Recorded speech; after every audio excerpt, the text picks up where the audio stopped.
আঞ্চলিক উত্তেজনা কমানোর যেন কোনো আগ্রহই নেই ভারতের। উল্টো নিজ দেশের প্রচার করা গুজব আর প্রচারণায় ভয়েই একাকার অবস্থা নরেন্দ্র মোদীর দেশটির। বাংলাদেশ সীমান্তের চিকেন স্নেককে দুর্গে পরিণত করতে এবার অঞ্চলটিতে সর্বাধুনিক আকাশ প্রতিরক্ষা মোতায়েন করেছে ভারত।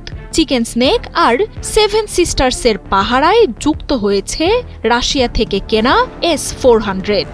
বেইজিং সফর সহ একাধিকবার প্রধান উপদেষ্টার সেভেন সিস্টার্স নিয়ে মন্তব্যে বাংলাদেশকে ঘিরে চীনের তৎপরতা বৃদ্ধির আশঙ্কার কথা জানাচ্ছে মোদী সরকার।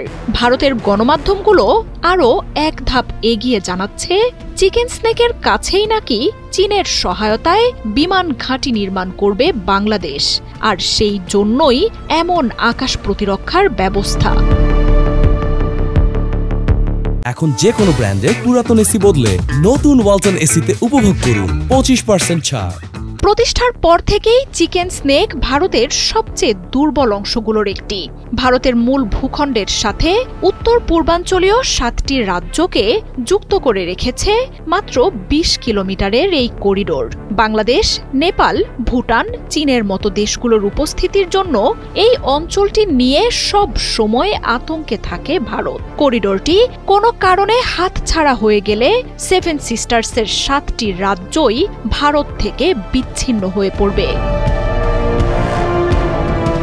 দক্ষিণ এশিয়ার ভূরাজনৈতিক উত্তেজনার মধ্যে চিকেন স্নেক করিডোরে রাশিয়ার S-400 মোতায়েনের মতো পদক্ষেপ এখন আলোচনায়। 400 কিলোমিটার দূরেও যে কোনো হুমকি শনাক্ত করতে পারা এবং একই সাথে একাধিক মিসাইল ধ্বংসের ক্ষমতা থাকা এই আকাশ প্রতিরক্ষা ব্যবস্থাটি বিশ্বের অন্যতম শক্তিশালী অস্ত্র।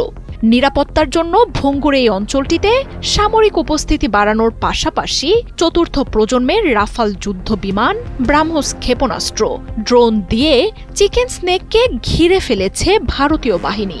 যে কোনো পরিস্থিতি মোকাবিলায় সার্বক্ষণিক প্রস্তুতি রাখতে চালাচ্ছে একের পর এক মহড়াও।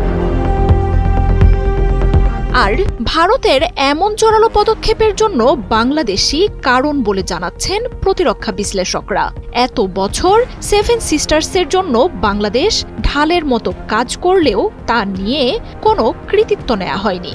তবে চীনে শি জিনপিং এর সাথে বৈঠক সহ বিমস্টেক সম্মেলনেও একাধিকবার প্রধান উপদেষ্টা সেভেন সিস্টার্সে বাংলাদেশের ভূমিকা এবং সম্ভাবনার কথা তুলে ধরেন। সেখান থেকেই ভারতের ধারণা হয়েছে অঞ্চলটিতে চীনকে প্রবেশের সুযোগ করে দেবে ঢাকা। ভারতীয় নিরাপত্তা বিশ্লেষক ও গোয়েন্দা সংস্থাগুলো বলছে, সেভেন সিস্টার্স সীমান্তে বেল্ট অ্যান্ড রোড ইনিশিয়েটিভের আওতায় চীন অবকাঠামো নির্মাণ করতে পারে। আর এসব উপলক্ষে ভারতের উত্তর পূর্বাঞ্চলীয় রাজ্যগুলোর কাছাকাছি চীনের উপস্থিতি এবং তৎপরতা আরও বাড়বে। এমনকি চীনের সহায়তায় লালমনিরহাটে বাংলাদেশ বিমান ঘাঁটি নির্মাণের পরিকল্পনা করছে। চীন থেকে নাকি বাংলাদেশ 32টি JF থান্ডার যুদ্ধ বিমান কেনার চুক্তিও প্রায় পাকা করে ফেলেছে, এমনটাই জানাচ্ছে ভারতীয় গণমাধ্যমগুলো। আর তাই এসব হুমকি মোকাবিলায় আগেভাগেই পাল্টা প্রস্তুতি সম্পন্ন করার কথা জানাচ্ছে দিল্লি। মার্জিয়া উপমা, 71।